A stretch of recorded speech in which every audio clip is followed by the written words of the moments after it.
Hola, ¿qué tal? Bienvenidas y bienvenidos a La Script, el programa de cine, series y la vida misma. Vamos con la recomendación de hoy, una serie, la última serie del creador de Mare of Easttown, Brad Inglesby, que lo he dicho bien, y esta es un policía que interpreta Mark Ruffalo.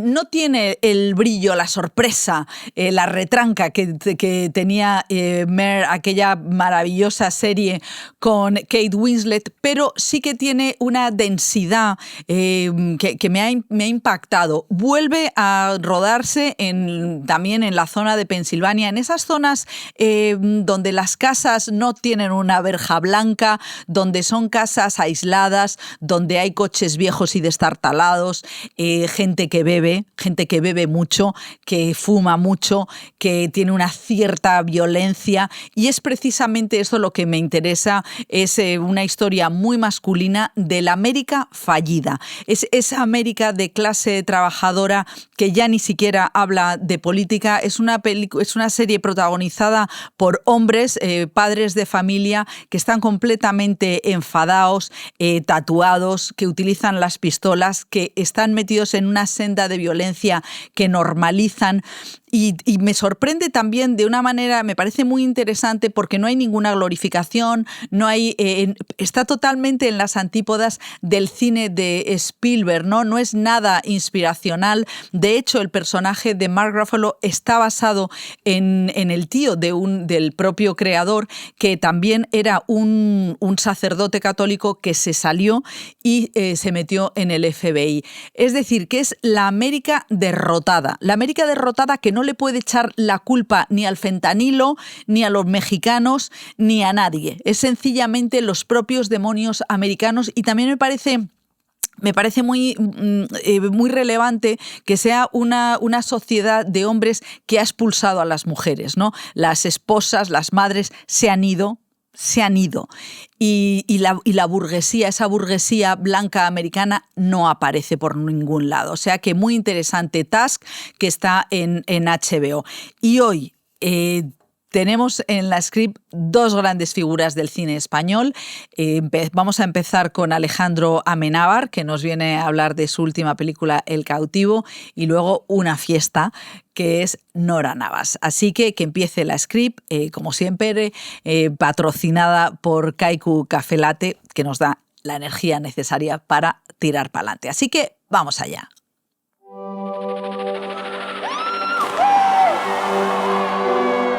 ¿Y tú con quién vives? A ver. Yo con mi aita y con mi hermano pequeño. ¿Y te irías a Madrid? A cualquier sitio.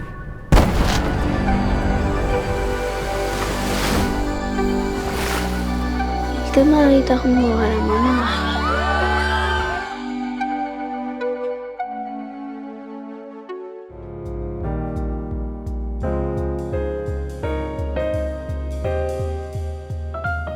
Pues como decimos, abrimos el programa con Alejandro Amenábar. ¿Qué tal? Muy buenas, muy bien. Antes de, esto de colocar las cosas y tal, Alejandro, te preguntaba, octava película y 53 años.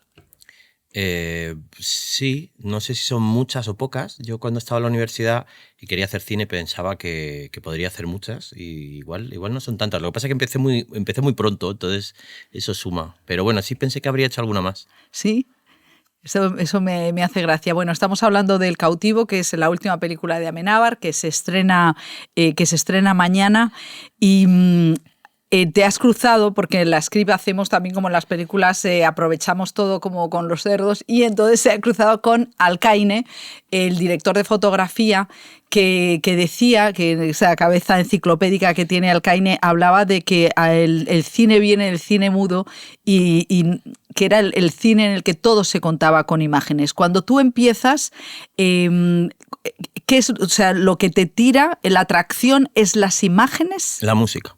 Es la música. Yo empecé por la música. Realmente cuando tenía 6, 7 años, mi madre me regaló una guitarra, me acuerdo perfectamente, por unos reyes. Empecé a tocar por estos manuales que eran con letras y números, empecé a componer canciones, eso ya era cuarto de GB, o sea que yo tendría 8 o 9 años, tercero y cuarto.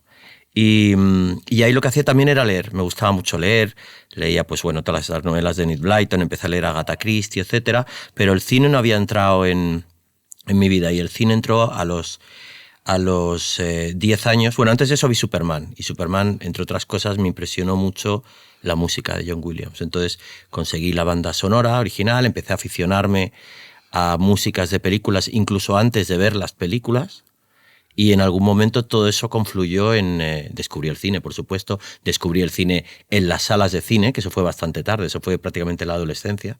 Hasta entonces el cine yo lo veía en la tele. Y lo que nunca perdí fue mi amor por la música de cine. Entiendo que como alguien que le gusta la música clásica o la música barroca, a mí me gusta la música de cine sinfónica. Pero en realidad todo empezó por la música. Sí que me acuerdo que antes también estábamos hablando que en los Oscars de Mar Adentro saludaste o viste a Williams. A John Williams. Sí. ¿Pero le saludaste? Le saludé. Sí, no lo pude evitar, ese momento de fan. ¡No te pega nada! No me pega absolutamente nada. Y de hecho pedí un papel y un bolígrafo para pedirle un autógrafo, y de pronto cuando empecé a hablar con él yo fui escondiendo el papel, el bolígrafo y todo, pero me dio mucha vergüenza pedirle el autógrafo, pero simplemente quería acercarme y yo qué sé, felicitarle. ¿Y era amable? Muy amable, es una persona encantadora. Bueno, no, es que me parece muy interesante ver cómo se construye, ¿no? el artista, porque, por ejemplo, Albert Serra sí que dice que la literatura es la base. O sea, que es la abstracción, que es la complejidad de lo que hay dentro. Y de hecho yo sí que pensaba que tú tenías, o sea, que tú tienes una fuerza visual muy potente. Yo me acuerdo de Ágora, cuando la biblioteca se destruye, ¿no? Y la cámara gira, y entonces yo estaba yo contándome la propia historia de Amenábar secuestrado por las imágenes. Bueno, José Luis Cuerda, que fue un poco mi mentor, porque sabes que fue mi primer productor, etcétera, y él me decía, yo te puedo demostrar que mi generación es tan audiovisual como la vuestra, pero yo creo que en el momento en que hemos crecido, ya ni te cuento ahora en el mundo de Internet, del que yo no formo demasiada parte, pero el mundo de la televisión, el vídeo, yo crecí en ese mundo en el que estábamos bombardeados por imágenes, entonces yo creo que eso ya casi viene per se. Yo sí que creo en que la literatura tiene que tener mucho peso, tienes que tener algo que contar, el qué, eso es fundamental. Pero el camino hacia la imagen para mí ha sido de un modo muy natural, ha sido casi a través de la literatura, y la música me han llevado a la imagen. Y bueno, estamos hablando del Cautivo, que es la película, tu última película, que son la historia del cautiverio de Cervantes en Argel. ¿Y cuál es tu vinculación con Cervantes? Es que pienso en ti y digo, ¿Cervantes, Amenábar? Pues pienso un momento, Cervantes, hablamos de Cervantes, por supuesto, mucho antes de convertirse en un mito literario, mucho antes de que escribiera El Quijote, pero hablamos básicamente de una persona que está recluida en ese momento en una prisión argelina y que se dedica a contar historias, es decir, congrega a un montón de gente a su alrededor y él les cuenta historias para escapar de esa realidad, y una persona que además tiene un conflicto con su identidad sexual. Yo creo que tiene bastantes conexiones conmigo. O sea, ¿y cómo lo descubres tú? ¿Cuál es el momento en el que descubres a Cervantes? ¿Qué te interesa de Cervantes?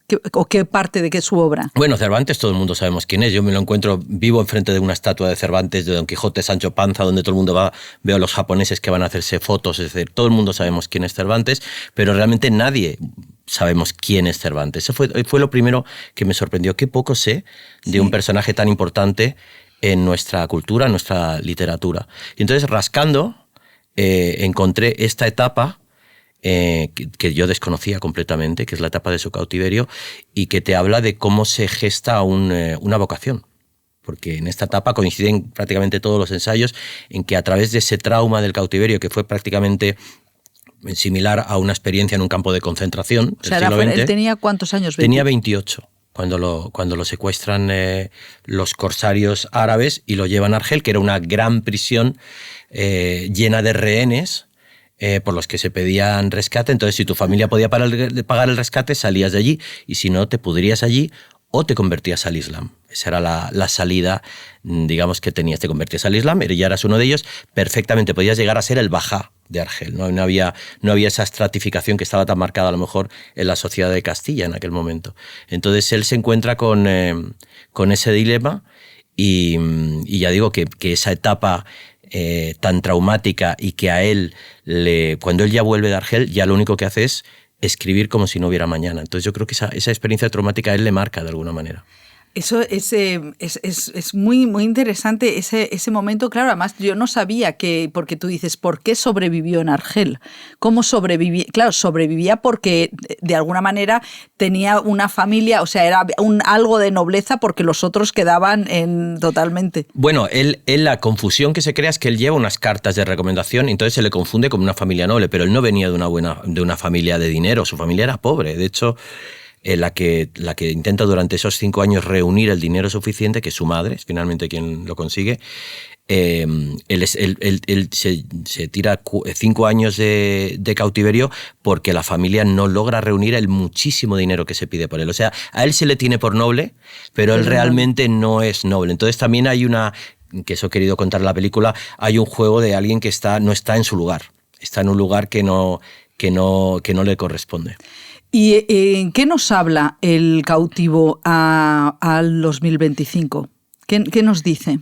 Pues vuelvo de nuevo al tema de identidad y vuelvo a choque de culturas. Estamos hablando de una guerra en aquel momento entre el mundo cristiano y el mundo islámico.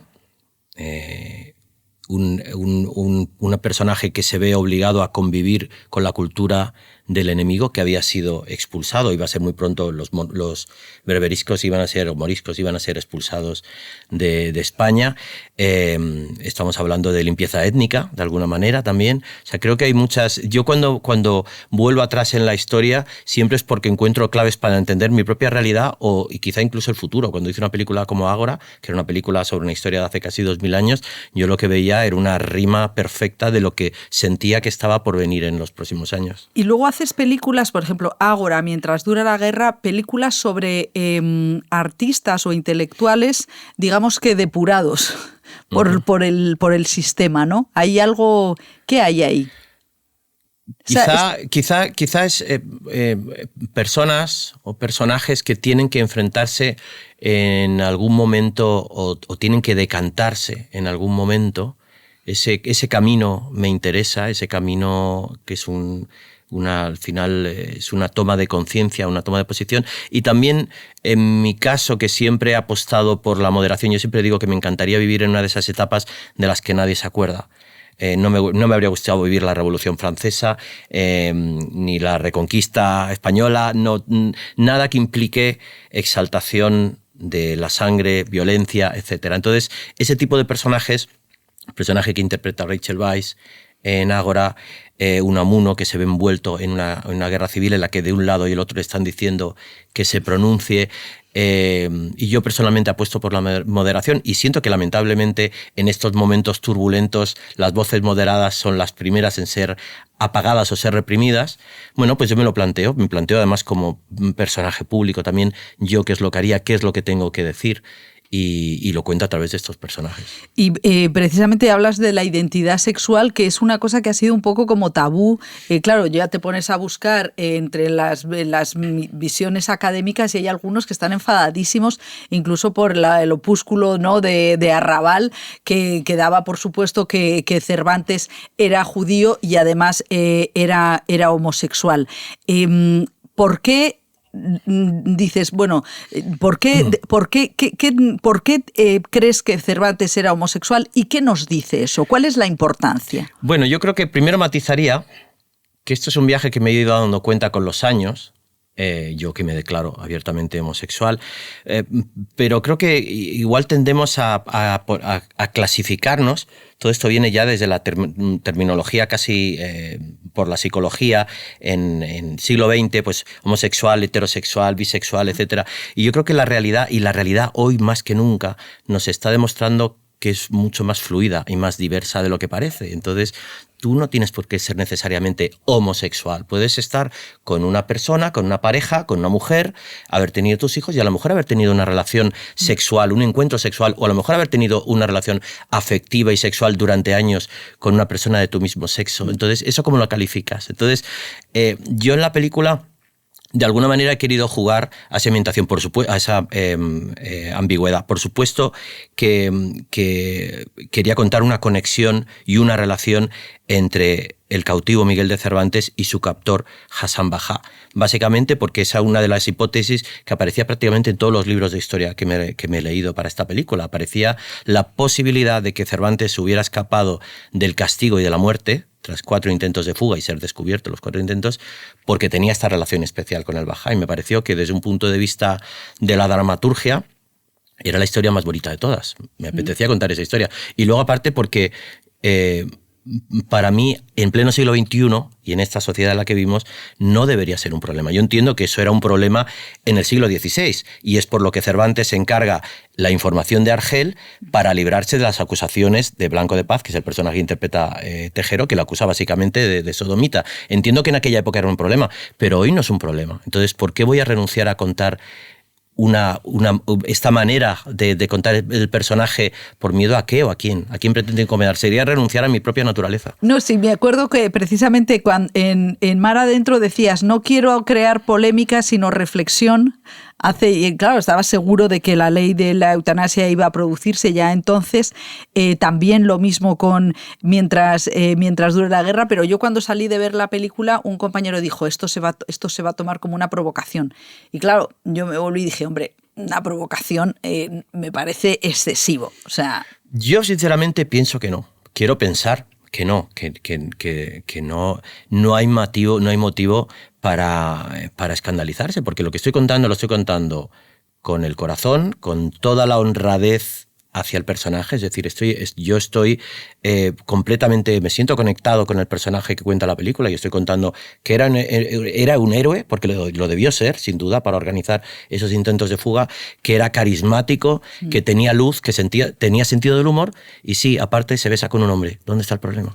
Sí, luego hay académicos que dicen que, porque hay no es que no me acuerdo cómo se llama, Epstein o no sé quién, que he leído un artículo en el que él dice, en efecto esto, decía, bueno, una persona se puede narrar un encuentro sexual, una relación heterosexual, que en el caso de Cervantes eran más bien obsesionado con el matrimonio para encajar en la sociedad, y luego hablaban de que en realidad a Cervantes lo que más le interesa es la amistad, que es un poco también el Quijote, ¿no? Es la amistad entre hombres, o sea, esa amistad que también está en el cautivo, que es... Bueno, es otro punto de conexión. Es otro punto de conexión conmigo, indudablemente. O sea, en los años que llevo, pues tengo ya 53, he estado casado, he estado divorciado, he jugado a vivir el sueño de yo vivo en pareja, vivo lo que se me ha enseñado desde niño, que es en el fondo como una tradición judeocristiana, en pareja ser posible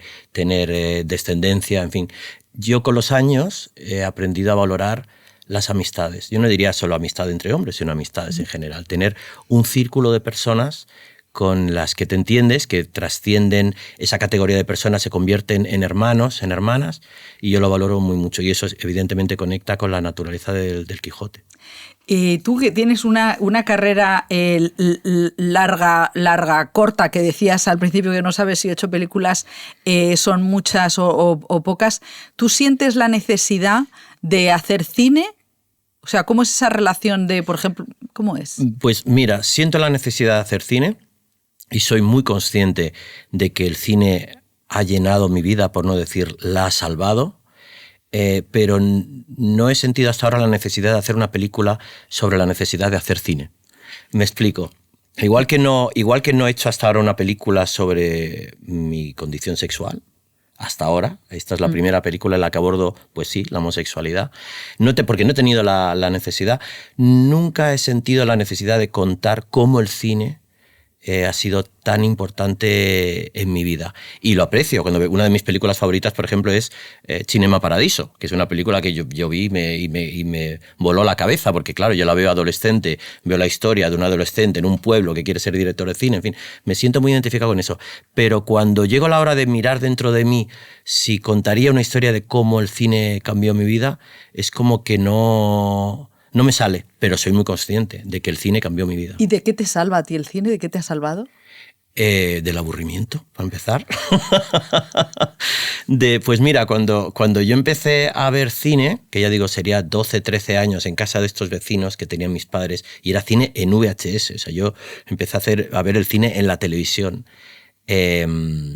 Pues sí, me salvaba del aburrimiento. Y en la adolescencia pasé un momento muy extraño. Yo estaba en los Padres Escolapios, colegio religioso, éramos todos tíos, no sé qué, y paso a un instituto público. Estoy en segundo de U, yo tenía 15 años, chicos, chicas. Me acuerdo que en el intercambio de clase la gente se levantaba, se ponía a fumar en el pasillo. Para mí eso era una locura. Y en ese momento, ese primer año, me sentí muy solo. Y yo recuerdo irme al cine solo. Y el cine, ahí lo tienes, un ejemplo de cómo el cine, vi películas gordas, recuerdo ver Platoon, por ejemplo, ese año, ese verano. De alguna manera, el cine me estaba salvando, sí, de la soledad, pero sobre todo desde el aburrimiento. Hace poco comentaba con Andrés Gil, montador fantástico, que montó La Sociedad de la Nieve, que él dice: yo no soy cinéfilo, a mí lo que más me gusta es la literatura, y la gran discusión es si estuviéramos en una isla desierta con electricidad, sí que te llevarías un montón de libros o un montón de películas. Yo dijo: yo libros sin discusión. Y yo le dije: pues yo me llevaría películas. Fíjate, ¿eh? Eso es... Es que si me llevo libros me quedo sin música. Por lo menos con el cine tengo algo de literatura, tengo la imagen y tengo la música. Y entonces volvemos a la música, que también has compuesto la banda sonora del Cautivo. ¿Y cómo es ese chip? Porque bueno, tú eres director, guionista con Alejandro Hernández y compositor. ¿Y cómo es ese Alejandro compositor que convive con el Alejandro director? Pues digamos que la música de cine forma parte de mi vida porque la escucho permanentemente y me inspira mucho para crear. Cuando escribo, ahora por ejemplo que estoy ya dándole vueltas en mi próximo proyecto, y de que no puedo hablar mucho, pero bueno, estoy con mi colaborador y de pronto me decía el otro día: ¿puedes bajar la música un poquito, por favor? Porque se está volviendo loco. Pero claro, para mí es un proceso de lo más natural, necesito oír música. Pero es verdad que cuando entro en la fase de dirección, rara vez, alguna vez he tenido algo previamente compuesto. En Los Otros tenía alguna pieza compuesta antes. Mientras duró la guerra me decía mi ayudante de dirección, dice: estás todo el día tarareando el tema principal de la película y tal. Aquí yo estaba muy tranquilo y hasta que no he terminado el montaje, de hecho muestro las películas, tú sabes que las películas se suelen mostrar, pues por ejemplo al productor, a los productores, se llama el theme track, ¿no? Con una banda sonora provisional, sí, que generalmente es un popurrí que coges de músicas de otras películas y así te haces una idea de cómo va a ser el resultado. Yo ya mis últimas películas las pongo a palo seco, las pongo sin música. Mi productor, Fernando Baira, tiene ya bastante, nos entendemos bastante bien, entonces... ¿No se pone nervioso? No, es capaz de entender que eso llevará música y después ahí de cero empiezo a componer. Y ahí en ese momento me convierto en compositor puro y duro. Y cuando luego vuelvo a la faceta de director, que es cuando tengo que supervisar la mezcla de la película, como director me he quitado mi propia música. Claro, es que mira, pienso en eso y pienso en Psicosis, ¿no? Que Hitchcock decía que no quería que hubiera banda sonora, que luego se la pusieron y entonces, claro, tú dices, bueno, pienso en Bernard Herrmann, pienso en Wagner, bueno, se me va por un lado la cosa, sí que es primero Wagner o la música, pero ¿y tú te imaginas una película sin música, una película tuya sin música? Bueno, no, existen. Digamos que las películas sin música existen, ahí lo dejo, y muchas me gustan. Pero a mí me produce, ¿cómo decirlo? Es muy difícil que mi cine... De hecho, fue una propuesta de Fernando. Fernando me propuso, mientras duró la guerra, me dijo: Alejandro, sin música. Y dice: esta película tiene que ser como lo que hizo Unamuno aquel día en el auditorio, una patada en los huevos para la gente. Y te digo, cuidado, porque... la concepción, he escrito esta película con música, la he rodado con música en mi cabeza, entonces es muy difícil renunciar a la música. Veo complicado que yo pudiera desprenderme de la música. Pero insisto, porque la música para mí es algo muy orgánico, está plenamente metido en mi cabeza, incluso cuando voy por la calle, en mi vida diaria. Entonces me cuesta, pero soy consciente. Hay películas maravillosas sin música. Ahora, a mí me das una buena historia, con unas buenas interpretaciones y una banda sonora maravillosa de John Williams y soy feliz. Y claro, como ha pasado por aquí Alcaine, y con la fotografía, ¿cuál es tu relación? ¿Cuál es la filosofía de la fotografía del cautivo que hace Alex Catalán? ¿Cuál es? ¿Cómo es esa fotografía? ¿Qué nos dice? Mira, yo solo puedo aportar en fotografía, soy un negado. Y me interesa mucho el encuadre, por supuesto el lenguaje de la cámara, la puesta en escena. Soy muy meticuloso y muy puñetero, o sea, sé exactamente cómo quiero los planos de mi película. Pero en cuanto llega la iluminación, yo ya ahí dejo que el pintor o la pintora ponga los colores y ya no me meto. Como mucho hablo en términos de atmósfera, pues aquí me gustaría una atmósfera más oscura o aquí más íntima, y me ha costado repetir de director de fotografía. Prácticamente en todas mis películas no había hecho nunca más de 2 proyectos con un mismo director de fotografía. Incluso, por ejemplo, los otros, Mar Adentro con Aguirre Sarobe, ya la siguiente salté a otro director. Y esta es la primera vez con Alex Catalán que llevamos 3 proyectos juntos, o sea que ya hemos encontrado un camino en el que nos entendemos bastante bien, y lo bueno es que él tiene la suficiente, ¿cómo decirlo?, desfachatez para decirme, yo que llevo mis películas tan pensadas y tan preparadas, el arranque de la película, yo no soy amigo de plano secuencias. Y me dijo, esto tendrías que hacerlo en plano secuencia. Entonces le dije, mira, eso me propusiste mientras dure la guerra, y te dije, ¿para qué? Porque yo no soy, insisto, a no ser que haya una justificación para el plano secuencia, me parece que es simplemente a veces un alarde. Y en esta película me convenció. Me dijo, tiene sentido arrancar con un plano secuencia, y le di la vuelta a toda la planificación y lo planteé en plano secuencia.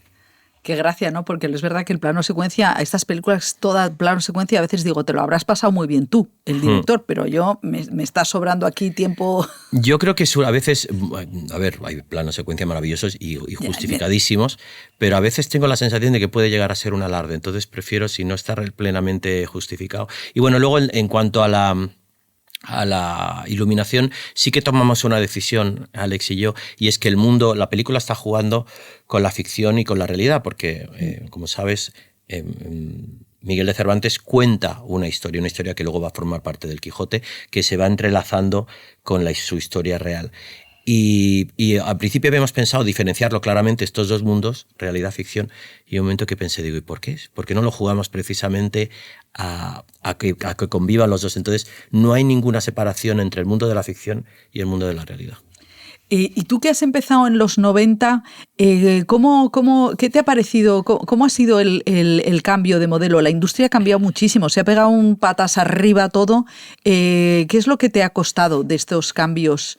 Bueno, a mí lo que más me cuesta es adaptarme al formato. El formato que se lleva ahora es la serie. Entonces es para mi amigo Carlos Montero, que es, ya sabes, uno de mis mejores amigos, es su momento. Claro, cuando estábamos en la universidad y yo hablaba de películas, ya hablaba de Spielberg y él hablaba de series, y ahora se ha dado totalmente la vuelta. Ahora lo que está de moda son las series y lo que más consumo tiene son las series. Entonces siento que estoy como en una especie de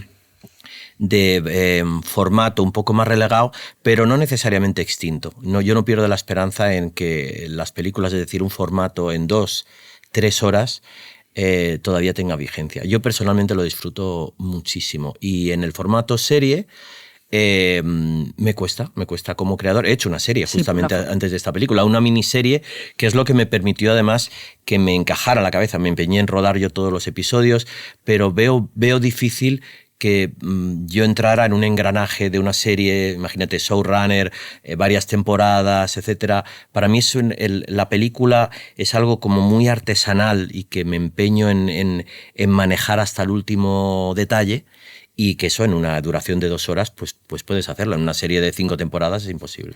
¿Y cuál es el momento más feliz, más gozoso de una película para ti? La grabación de la música, vuelvo a la música. Bueno, evidentemente hay momentos. Mira, en esta película te diría que Julio Peña, que interpreta nada menos que a Cervantes y que es un chavalín, ahora acaba de cumplir 24. Yo creo que cuando empezó el rodaje de la película tenía 22 años. Entonces, alguien que tiene ese peso para interpretar a Cervantes, y fue una batalla entre los dos porque yo no terminaba de verlo, estuvimos ensayando, lo despedí al poco de empezar antes de empezar el rodaje, lo volví a contar con él, o sea, fue una cosa un poco traumática, maravillosa, porque al final, cuando llega el primer día de rodaje y él tenía una escena nada menos que con Fernando Tejero, pedazo de actor dispuesto a comerle el plano, como hay que hacer, todo el mundo tiene que ir allá a comer el plano, y Julio estuvo a la altura. Entonces, ese momento, que para mí fue un poco equivalente a cuando aposté por Belén Rueda en Mar Adentro, son opciones que mucha gente a tu alrededor te dice, ¿por qué te la juegas? Claro, porque él viene de A través de mi ventana, de las series... Viene de series. De series un poco que se considera como un chico guapo. Y entonces tú tenías claro que tenía que ser alguien con esa ternura, con esa... Yo no tenía muy claro por qué tenía que ser él, pero no tenía muy claro por qué, pero sabía que tenía que ser él. Había algo dentro de mí que me pasó muy parecido con Belén Rueda. Pocas veces me he tenido que pelear tanto una opción, en este caso ante productores, etcétera, porque decían, ¿por qué te vas a arriesgar con alguien que no ha demostrado, pues imagínate, en teatro? Y yo sentía que Julio tiene una luz, es alguien a quien quieres que le vaya bien. Y eso conecta muy bien con el personaje. ¿Y un director tiene que ser cruel? Porque esto que me estás contando de despedirlo y recontratarlo, aparte de recordarme a Coppola, pienso un poco en la crueldad de las decisiones. No, yo no tengo fama de cruel, ¿eh? Tengo fama de hecho, me cuesta porque un director o una directora a veces tiene que manipular. Cuando trabajas con niños tienes que manipular a los niños, tienes que jugar con ellos. Y a mí me cuesta.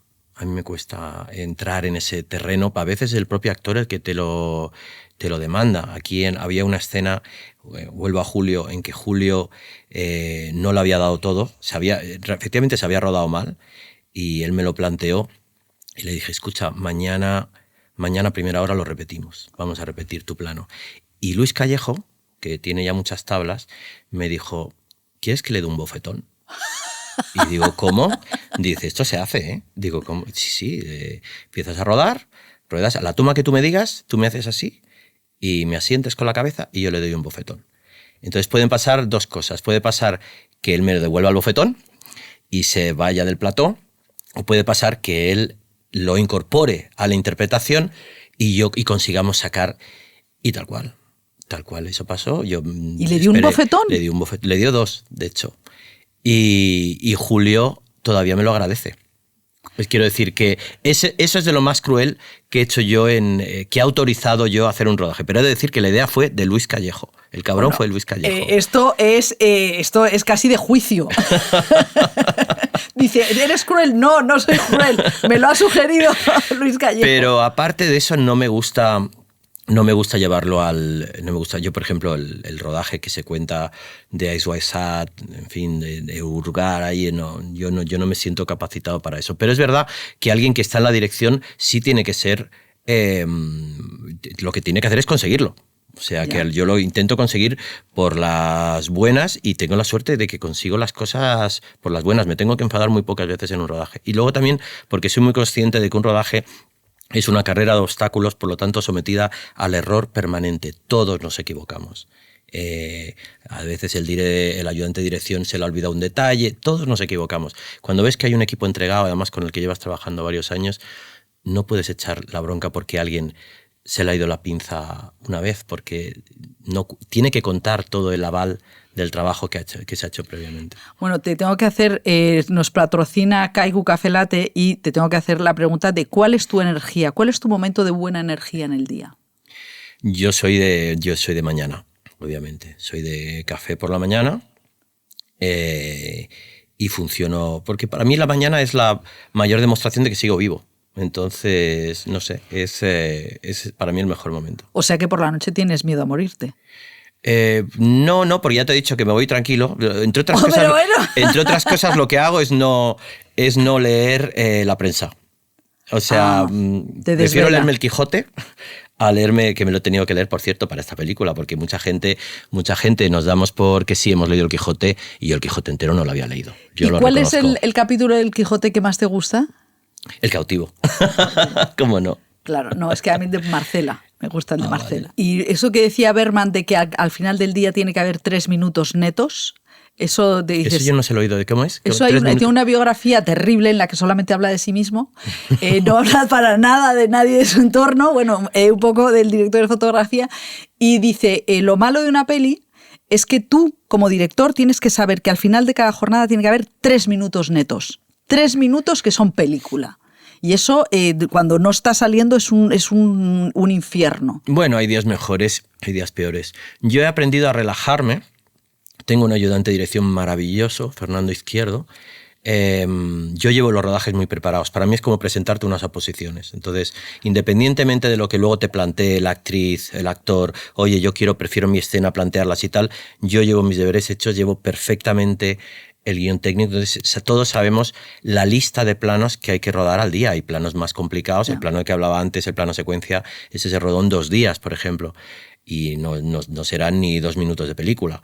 Pero hay otros días que se va más rápido. Entonces, en este caso, esta persona y Alex Catalán, también nuestro director de fotografía, entre los 3 nos entendemos, y yo ya hay un momento que ellos ya tienen la lista de planos, ellos ya saben cómo se lo tienen que guisar para que dé tiempo a hacer todo ese material. ¿Y tú duermes bien durante los rodajes? No hasta este rodaje. Es el primer rodaje en mi vida en el que he dormido como un bebé. He tenido que esperar 50 años, bueno, desde no sé cuánto llevo de carrera, 30. Yo empecé a dormir mal desde mi primera película, Tesis, que imagínate, la estaba preparando con 22 años. Yo me iba a la cama, en casa de Carlos, me acuerdo perfectamente, y me despertaba a mitad de la noche. Digo, ¿pero qué me pasa? Si estoy agotado. Y claro, era porque el cerebro no para. Entonces eso se ha repetido cíclicamente durante todas mis películas. Y hace 4 años después del COVID tuve una crisis de sueño malísima que me llevó al hospital incluso, y aprendí a manejar el sueño, no ya sobre todo químicamente, sino ahora mismo es desde un punto de vista de técnicas del sueño, de ¿cómo se llama? Higiene del sueño. Entonces yo lo aplico perfectamente. Y se reduce todo a un solo principio, y es que cuando llegas a la cama tú levantas un muro y ya puede pasar lo que sea, ya puede haber ganado Trump las elecciones. A mí no me quita el sueño nada. Yo entro en la cama y me olvido de todo. Hoy nos llega otro patrocinio, nos patrocina O2, que como sabéis es la compañía de fibra y móvil. La decisión correcta es tenerla. Y O2 nos pide, Alejandro, que te preguntemos cuál crees que ha sido la decisión correcta que has tomado como director en tu vida. En mi vida como director, bueno, te diría la última, que es precisamente lo que te comentaba antes, haber apostado por Julio Peña contra viento y marea para interpretar a Cervantes. Y luego creo que el día que José Luis Cuerda me propuso hacer mis 2 próximas películas después de Tesis con él, y firmamos un papelito así, no sabía muy bien en qué me metía aquello, pero aquel papelito luego me protegió de futuros controles y tejemanejes cuando hacíamos los otros, así que creo que probablemente esa fue una de mis decisiones más acertadas. Qué bonito, sí, porque es que Cuerda se le echa de menos, ¿eh? Sí. Se le echa de menos. Sí. Bueno, vamos a dejarte ir porque somos pesadísimas. Muchísimas gracias, Alejandro. Tenéis ya en el cine El Cautivo y espero verte con ese próximo proyecto. ¿En cuánto tiempo? Yo no me pongo, ya has visto que solo he hecho 8 películas en 30 años, o sea que yo espero dejar reposar, pero bueno, espero tenerla escrita este año, a ver si la puedo rodar el siguiente. Bueno, pues muchísimas gracias y seguimos en la script.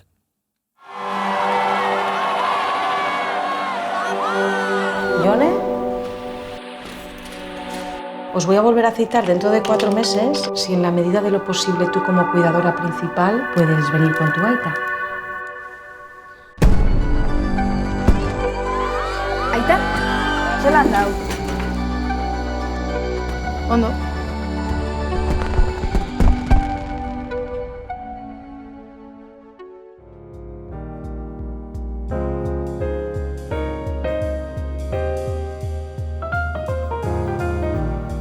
Pues ya tenemos por aquí a la gran Nora Navas. Bueno, ¿Qué tal? gracias. ¿Cómo estás? Muy bien, María. Contenta de estar aquí. Bueno, es que de verdad que Nora viene a hablar, hablaremos de todo, hablaremos de las bragas, de los malos polvos, de todo, porque viene a presentar una película maravillosa que se titula Mi amiga Eva, de Cesc Gall, que eres una mujer normal. Es que, oye, de verdad, que eso lo decía Carmen Machi, dice, mira, yo soy una mujer normal. Y yo decía, qué mal que el cine se le han pasado a las mujeres normales por los lados. Y qué importante es la mujer normal, ¿no? Porque todo el mundo que va al cine normalmente somos gente normal, que vamos al cine, entonces también te sientes más identificado, ¿no? Todos nos gustaría ser anormales y extraordinarios. A todos nos gustaría, sí. O sea, que todo te levantaras, estuvieras en una peli musical y que fueras perfecto, pero no es así. La vida es jodidita y la vida hay mucho loser. No, claro, o sea, es que esta película es de una mujer que es, no es una loser, bueno, cuéntate un poco el argumento porque si no yo empiezo a ir por otro lado y luego me dicen, lo cuentas mal. Bueno, a ver, es una mujer que pasa un año en su vida, que cumple al final 50 años, que yo creo que es una edad que es complicada para las mujeres, no sé si las del 60 o 70 también lo serán, pero para mí la de los 40 no lo fue tanto. Y lleva 20 años casada con un hombre estupendo, que es Juan Diego Botto, que nadie quiere dejar a Juan Diego Botto. Y es maravilloso, un matrimonio perfecto, de esta cosa un poco burguesa que se retrata tan bien, catalana. Pero ella nota que está en un momento vital, que los hijos ya no le miran a la cara, que la vida profesional pues ya más o menos, y que hay un vacío, que hay yo qué sé, que hay ¿qué pasa? O sea, esto es todo. O sea, eso es todo. Eso es todo, que yo creo que es una cosa muy existencial del ser humano, ¿no? De todo bien, pero ¿y? Y entonces ella, que yo creo que en esta peli también no es una persona que tiene las cosas muy claras, que es lo bonito de esta película. Yo creo que juega mucho el azar y juega mucho... Ella empezaba a ver pisos. ¿Por qué ve pisos? Empieza la peli que sabe que esta tía está viendo pisos. ¿Pero por qué? Pues porque ve pisos para imaginarse cómo sería otra vida.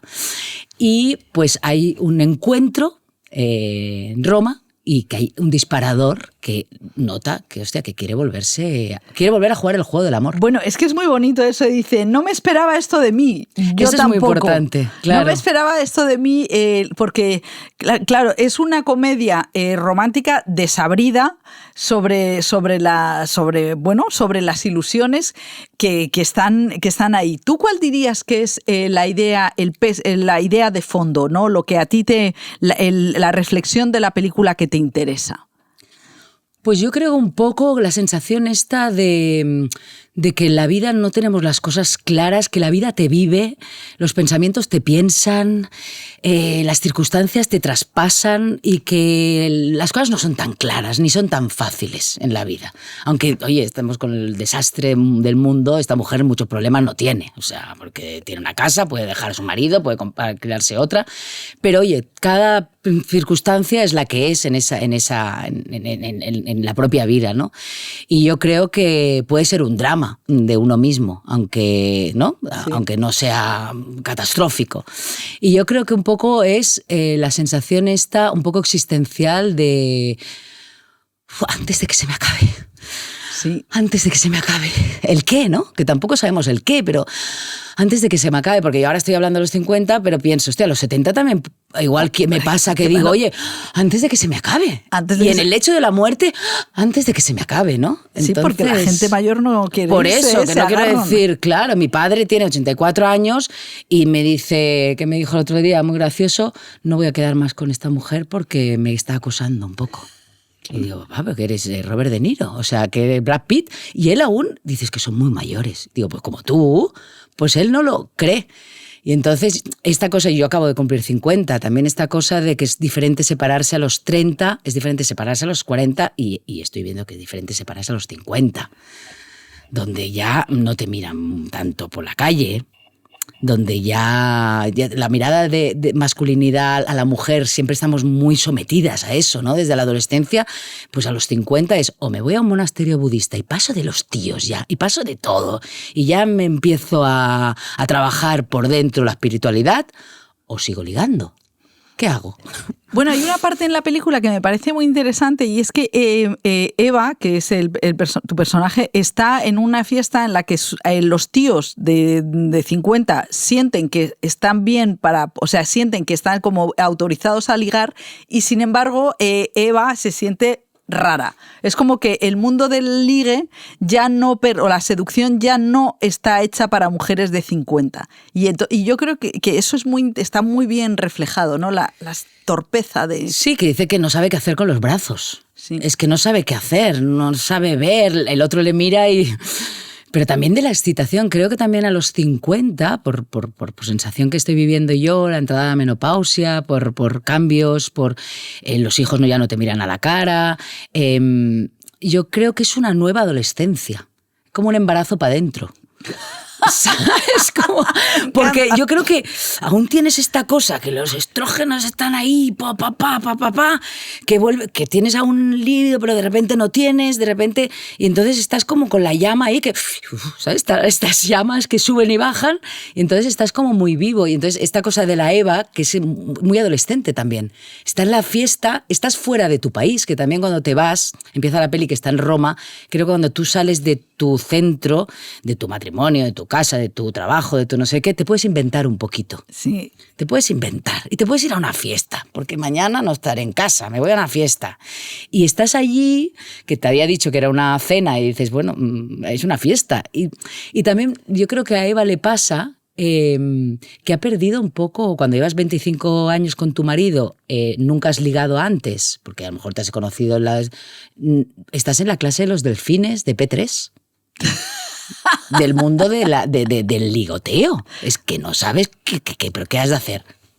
Totalmente. ¿Qué te has de hacer? La chula. No, es claro. Y lo bueno de SES, que es la dificultad de trabajar con SES, que es muy difícil, que yo siempre cuando proponía algo era lo contrario que SES quería.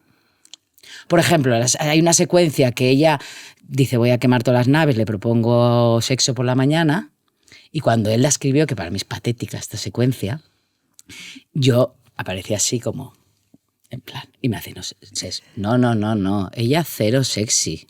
Y digo, pero ¿cómo quieres que le proponga irme a la cama? Sí, porque ella ya ha perdido ya la esperanza. La esperanza, y es muy graciosa porque le dice, vamos a... Pero si a ti nunca te apetece por la mañana, y dice, ya, no, que no me apetece. Y esto es lo bueno de SES, que siempre nunca se va al drama, nunca se va a lo obvio. Sí, es una cosa un poco argentina en este aspecto. Sí, es una mezcla como de Woody Allen, tiene atmósfera Woody Allen argentinoide, y hay una cosa que haces muy bien y es la incomodidad, ¿no? No sé, como actriz, cuáles son tus sentimientos favoritos, ¿no? Como dices, que bien entro, o sea, yo como espectadora estar viéndote en es como estar todo el rato diciendo ¿Qué le pasa? Que pase, por favor, que ya esto es demasiado. Como actriz, ¿cuáles son tus sentimientos favoritos? ¿Dónde te diviertes? A mí me gusta mucho como actriz estar perdida. ¿Ah, sí? Sí, no tenerlo claro. Yo creo que, uno de mis maestros, Javier Dolte, teatro argentino, me dijo que el trabajo del actor es emocional o no es. O sea, no puede ser un trabajo psicológico, porque cuando es un trabajo psicológico hay patrones, hay este y este, ¿no? Y el emocional, el de subir a la montaña, empezar con la emoción y lanzarte ahí, te hace estar, que es muy de verdad, que yo, por ejemplo, necesito siempre estar muy de verdad, porque si no me da mucha vergüenza. O sea, tengo que cortar, ¿podéis cortar? Porque es que no estoy. Y entonces es estar muy de verdad, estar muy en la situación, pero no saber para dónde va la situación. Y entonces SES te pone muy en eso porque te deja muy perdida. Por ejemplo, yo en la secuencia del baño donde tengo que dejar a Juan y decirles que ya tengo un piso, para mí era muy dramático eso. Entonces yo estaba a punto de llorar todo el rato y me decía, no, mucha más comedia, Meg Ryan. Aquí Meg Ryan. O sea, que todo es lo que no te esperas. Claro, y entonces yo soy muy buena alumna, o sea, es como, vale, tal. Y entonces ir juntando estas cosas tan extrañas, o sea, estar con mucho dolor, pero a la vez ligera. Entonces te da esta cosa de que no sabes bien dónde estás, no tienes un suelo firme, ¿no? Y en esta secuencia, cuando me cogía por el lado, me decía, más comedia, Nora, más comedia. Me acuerdo que una de las tomas me dice, corten. Y le digo a Juan, perdóname, o sea, a mí me dejan así y le parto la cara.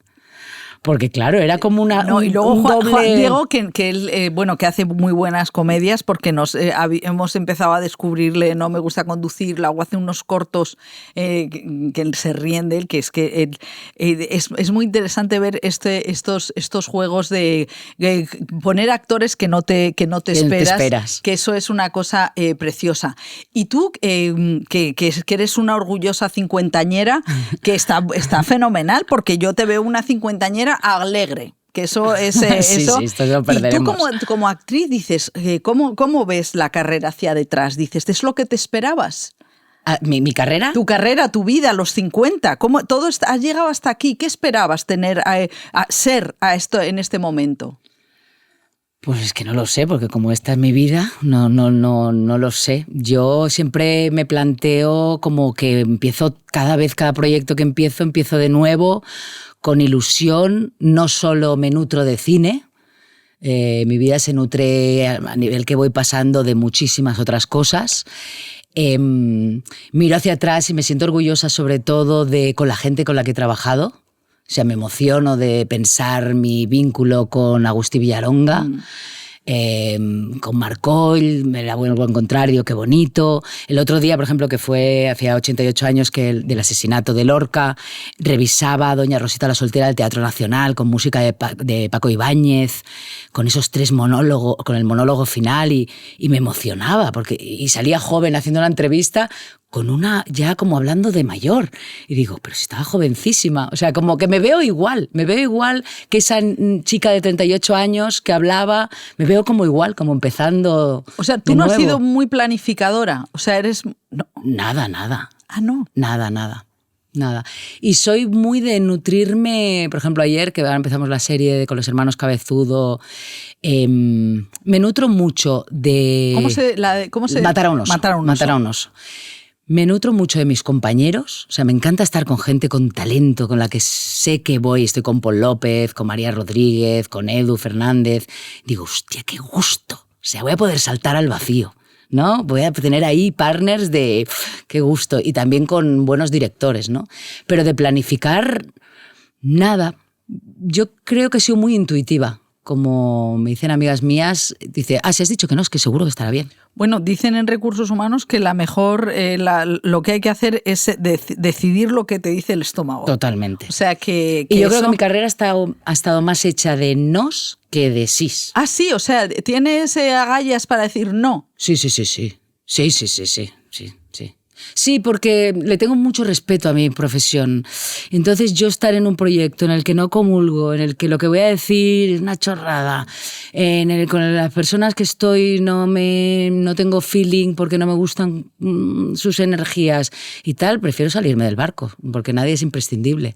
Bueno, claro, habrá quien tenga que trabajar porque tiene que trabajar para comer, ¿no? Mi madre me decía una vez pues a veces has de tomar más patatas y menos... Sí, y mi padre es arquitecto de tal y me decía, sí que hay trabajo alimenticio, claro, que él me dice, he hecho muchos edificios de los que me aborrezco y luego hay el edificio en el que has podido pintar y no sé qué, y he tenido que hacer evidentemente. Pero he tenido la suerte también de poder decir que no, y eso es una suerte también. Sí, eso empecé muy joven, yo empecé a los 18 años, o sea que... Y épocas más jodidas, que he vendido entradas de teatro, que he estado haciendo otras cosas, de camarera, de cuando era más joven. Pero he tenido la posibilidad de decir que no, sabiendo que tenía una familia que me podía sostener. Que eso también es un lujo. Sí, decir que no gusta, da calor. Sí, o una serie, por ejemplo, cuando empecé, que me dijeron, yo no tenía representante, y me dijeron, chicas como tú tengo muchas, cuando pedí un poquito más dinero. Y dije, pues llama a otra. Y colgué. Era muy joven, y pensé, me parece que no se hacen así las cosas. Pero dije, bueno, pues ya lo he hecho. Ya ves, no me gustó nada, chicas, claro, como tú tengo muchas, pues llama a otra. Totalmente. Y yo qué sé, pero no me ha ido la carrera por haber dicho que no. Pues nada, pues no lo hice. Ah, bueno. Pero pues ya está, no sé ni qué era. O sea, que la vida pasa No, es que y la vida chicas sigue. como tú tengo muchas, es un gilipollas, Era un ¿no? gilipollas como una casa. O sea, gracias, no quiero trabajar contigo. No, totalmente. Eso sí, fíjate, eso es importante. A veces quizá no nos enseñan, ¿no? A valorarte claro, o a decir que no. A decir que no. A decir que no. Bueno, antes de entrar, siempre estamos en el chau chau de la entrada y hablábamos de los premios. Claro, yo sí que es verdad que cuando hago las entrevistas miro los discursos que tú, me acuerdo, bueno, o sea, has dado muy buenos discursos y me acuerdo en el de el último Goya, el de Libertad, que como que no lo esperabas porque habías hecho un monólogo para Sacristán. Sí, para el Goya de Honor. Con honor. todas sus películas, que era una cosa... Ay, sí, me lo ocurrió mucho. Es que estaba muy orgullosa de ese monólogo que me ocurré yo. Fue en mi casa con todas sus películas por ahí, con mi prima que me ayudó, con una cervecita. Va, pues esta pega, no sé qué. Y yo era mi nervio de la noche. Y entonces, pero eres muy buena dando discursos. Estábamos diciendo que, hombre, ahí Eduard Solá es único, pero es guionista, pero que tú aparte de que vas como en vestidos rojos. Sí. Vas con vestidos rojos. Sí, los dos Goya fueron vestidos rojos. ¿Y cuál es cómo es lo de los premios? Es que claro, la gente lo vemos y no entendemos qué es lo que pasa en esos momentos. Que te quieres morir, es entre el cielo y el infierno. Yo creo que es importante, ya que somos 4, este año ahora son 5, ¿no? Nominadas, pero normalmente 4 y cabe la posibilidad que te lo den, es importante aprender, pensar algo que decir. No es de ser una orgullosa ni de ser una soberbia y no creo en los malos augurios. Claro. O sea, no. ¿Te acuerdas la secuencia aquella me parece, no sé qué película era, que hacía el discurso en la bañera? De Commitments, ¿no? Sí, no me acuerdo qué película era. Pues bueno, pues yo lo puedo escribir, ¿vale? Pues tal, pam, pum, al director, tal, no sé qué, tal. Y yo soy una actriz, yo no soy una actriz de calle, ni soy una clown, con todos mis respetos, pero creo que es otra profesión. Yo soy una actriz de guión. Yo soy una actriz que necesito, por ejemplo, cuando era vicepresidenta de la Academia con Mariano, el día que tuvimos que hacer esto, me lo aprendí de memoria. Pero de memoria como el Padre Nuestro. Claro. Porque luego creo que si tú te lo aprendes de memoria como el Padre Nuestro y tú tienes un esquema, yo soy muy esquemática, tienes un esquema que sabes aquí, aquí, aquí, luego puedes soltarte y puedes conectar con la emoción, que es lo más bonito que hay. Yo creo que soy una persona con poco miedo a abrirme en canal. Soy un poco miedo a llorar. O sea, ¿tienes poco miedo, tienes poco sentido del ridículo? ¿O cómo es esa timidez? ¿Cómo es esa timidez de los actores? No entiendo yo a veces que dicen que son muy o no sois tímidos o lo sois. Es muy raro. Es muy raro. Yo no soy tímida. ¿No eres tímida? No soy tímida. Puedo tener lo que te decía de vergüenza ajena. O sea, como si yo estoy haciendo la mentira, si en el discurso, por eso creo que los discursos funcionan, porque realmente me emociono. Realmente me cae la lágrima, realmente miro a mi hija y realmente me veo a la platea, veo a Pedro, a Penélope, no sé qué, y digo, ¿qué hago aquí? O sea, qué bonito, pienso en mi madre que no está y me emociono. Y creo que soy valiente en eso, en poder, pero porque lo tengo controlado.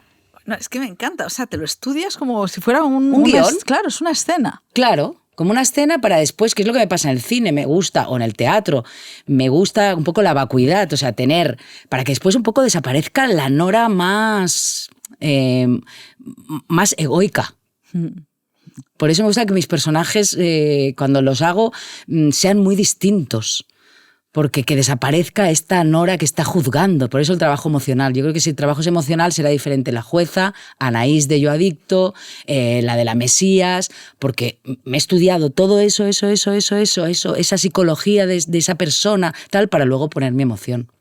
Y luego qué flexibilidad la de los intérpretes y las intérpretes al trabajar con tanta gente, con tantos directores y directoras distintos, ¿no? O sea, porque me imagino que, no sé, Villaronga no tiene nada que ver con Almodóvar. Nada. Y tú nada. Tranquilamente o sea, que parte de tu trabajo es adaptarte. Totalmente. Yo estoy a su servicio. O sea, yo soy un medium por eso intento hacer yo un casting previo, de a ver si quiero estar al servicio de esa persona. Por ejemplo, los hermanos Cabezudo que me llamaron y hicimos antes de irme de viaje como una llamada a 3, en plan coña, me dicen, no, es que igual querríamos hacerte un casting, con muy tímidos. Digo, ¿hacerme un casting? Me encantan los castings y aparte es que os lo voy a hacer yo a vosotros. También, porque yo quiero saber si ahí me voy a abrir en canal o no. Porque si es un tío, un cabrón, o un no sé qué, o un tío que chichanabo, que no me va a aportar nada, pues igual ahí yo no me abro en canal. Pero qué interesante esto que dices, porque es verdad que cuando tú vas a trabajar con alguien tienes que pensar si quieres trabajar, y esa perspectiva no la tenemos los que estamos fuera del cine, ¿no? Siempre parece como que hay casi una mirada humillante, que yo creo que viene un poco de las películas americanas, esa de siguiente, siguiente, siguiente, ¿no? Claro. Y eso no es así. No, yo por eso tengo mucho respeto, cada proyecto es una joyita. Claro. ¿No? Cada proyecto ahí, yo digo a gente joven con la que hablo y tal, digo que tu mejor currículum es el proyecto que has hecho anteriormente. Y ahí lo has de dar todo, porque de ese es la siembra, ¿no? De ahí se va a salir otro, de ese otro, de este otro, ¿no? Y, por ejemplo, de Almodóvar, ¿qué te sorprendió? ¿Qué te parece? ¿Cuál te parece que es como su característica como director, como que es sorprendente? Pues con Pedro a mí me pareció que la tiene clarísima, o sea, como que sabe lo que quiere ver todo el rato, te deja... Yo era un papel como que yo creo que lo que ya le daba, entonces no luchamos tanto, porque creo que lo que le daba ya le funcionaba. Tenía mucho trabajo con Antonio, que Antonio siempre me decía, tú no te preocupes, que con el que se va a meter es conmigo. Claro, tú tranquila, contigo no te va a decir nada porque yo conmigo tengo un trabajazo y entonces como estábamos siempre juntos... Es verdad que hacía su acompañante. Pero él, yo me acuerdo, primera una secuencia que no salió, se puso así. Y digo, ¿pero qué hace tan cerca? Que no está en el combo. O sea, nosotros actuando y súper cerca, después ya al siguiente está en el combo. Pero es como que la partitura, las de tocar... Es como Luis Pascual en el teatro, ¿no? Para mí son muy parecidos. O sea, ellos lo quieren así y entonces tú como intérprete has de estar muy afinado, porque no hay mucho margen al error.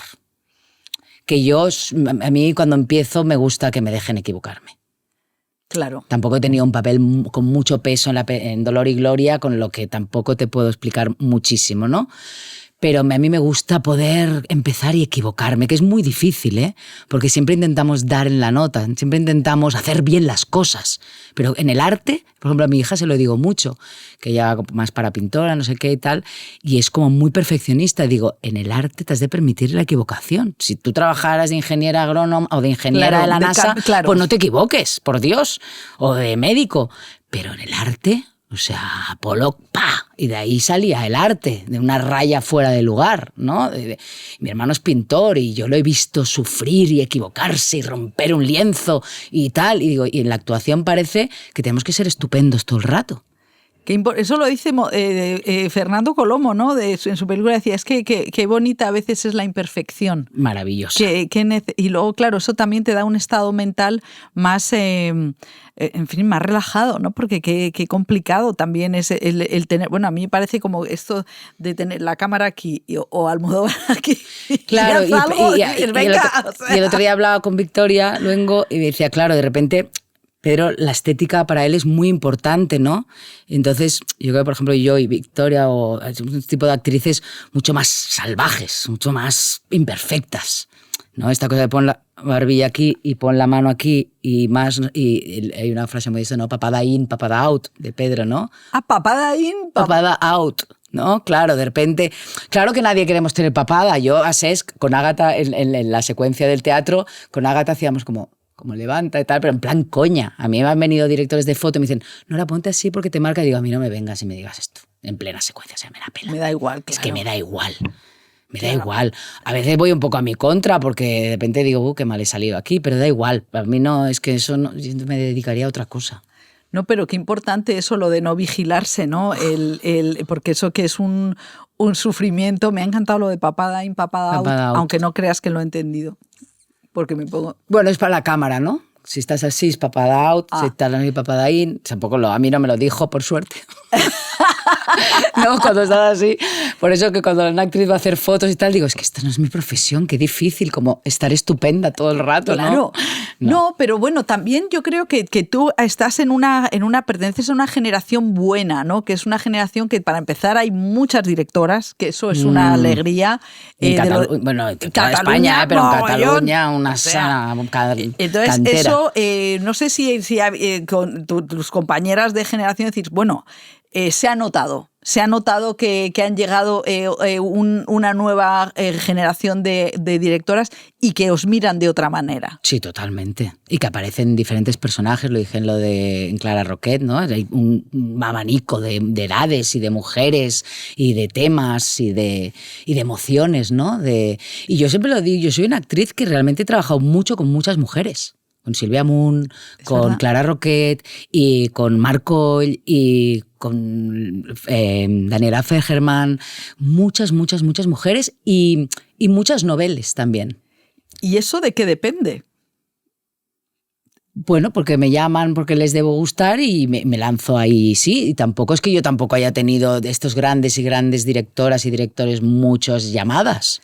Oye, ¿y qué le pides a un director, a una directora? ¿Qué necesita Nora Navas? Pues que haya mucho compromiso por su parte, mucho compromiso, que haya talento.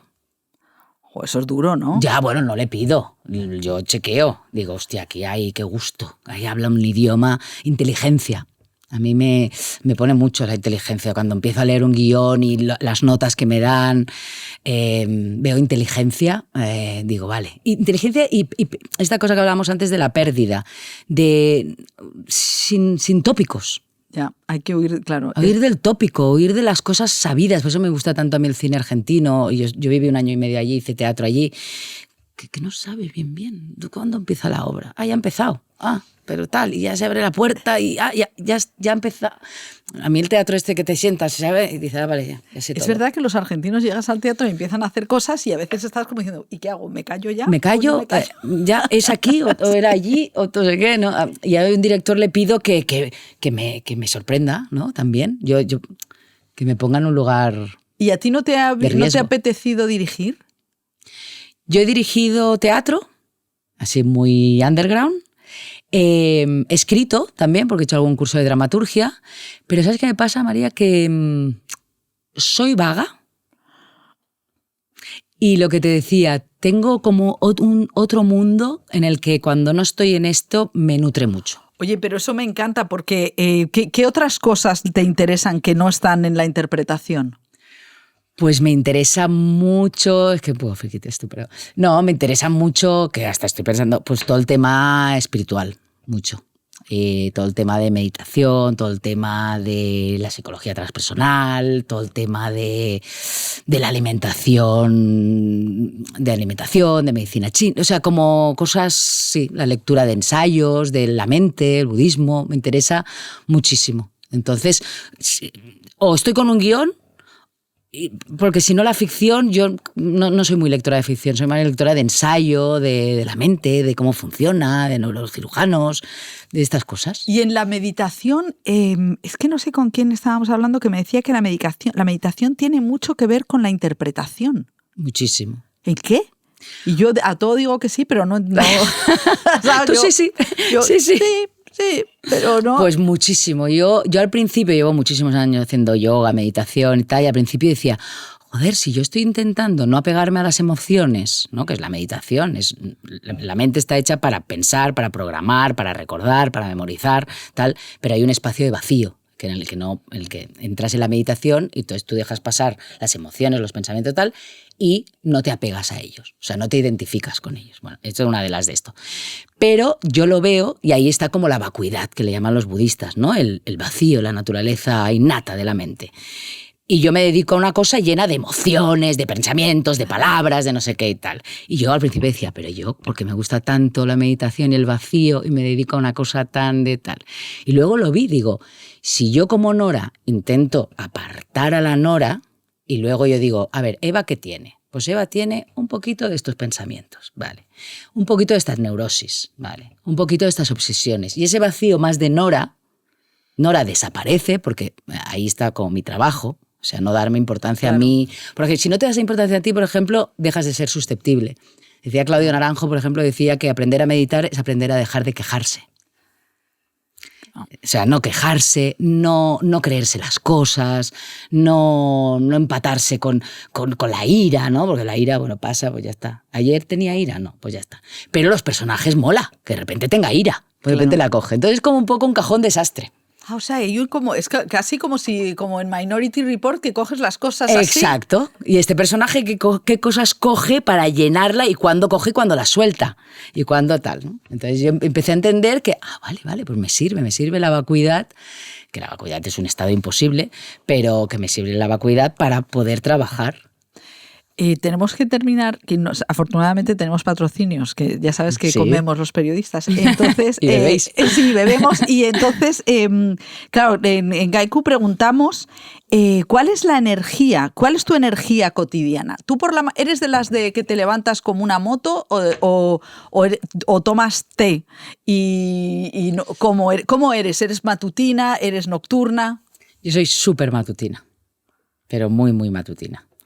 Y ahí soy una gallina. ¿Pero cómo de matutina? ¿A qué hora? 6:30. Intento tener la rutina de meditar por la mañana, que es mi lugar de meditación. Y entonces esa es mi rutina, pero también porque me levanto y soy muy... Yo, por ejemplo, a las 9 yo ya lo he dicho todo, yo ya la gente ya no me apetece tanto, ya me he expresado, ya estoy cansada ya. Y entonces ya a las 10:30, 11 ya puedo estar durmiendo. Entonces ya he dormido mis 7 horas. Tú no eres de juergas nocturnas. Yo lo he sido, evidentemente, como decía Maribel Verdú, yo soy vida por compensación. O sea, he sido una fiestera total, pero después me hacía mis zumos de ashwagandha, ¿entiendes? O sea, sí, yo un poco de todo. Un poco de todo. Pero con la edad realmente lo que me llena y lo que me sienta mejor es escucharme, y cuando me levanto tranquila. Intento tener como una energía sin picos a lo largo del día. Intento. Intento. Bueno, es que eres bastante gurú. O sea, no, auto. Bueno, y este año, además de los cabezudo, ¿qué más vas a hacer? Pues nada, ¿no? De momento los cabezudo. Estoy pensando en un viaje, porque cada año me gusta pegarme un viaje así más para mi otra... ¿Para tu otra nora? Para mi otra nora. Y hemos comprado los derechos de una novela maravillosa para hacer en teatro con unas amigas que es como con las que comulgo más, con las que entendemos mejor, que lo haremos en el Teatro Nacional. Bueno, pues muchísimas gracias. El día 17 se estrena Mi amiga Eva, o cómo son de malos los polvos por Tinder. Total. Mira, no sé si hemos hablado suficientemente de esto. Volveremos a hablar de los polvos. Cuando lo vea la gente, volveremos a hablar de Tinder y sus vacíos legales. Exactamente, madre mía. Bueno, Nora, muchísimas gracias por venir. Ha sido iluminadora. Bueno. Y bueno, pues dejamos la script por esta semana y volvemos la semana que viene. Así que hasta luego. Muchas gracias. Gracias a ti, María. Chao.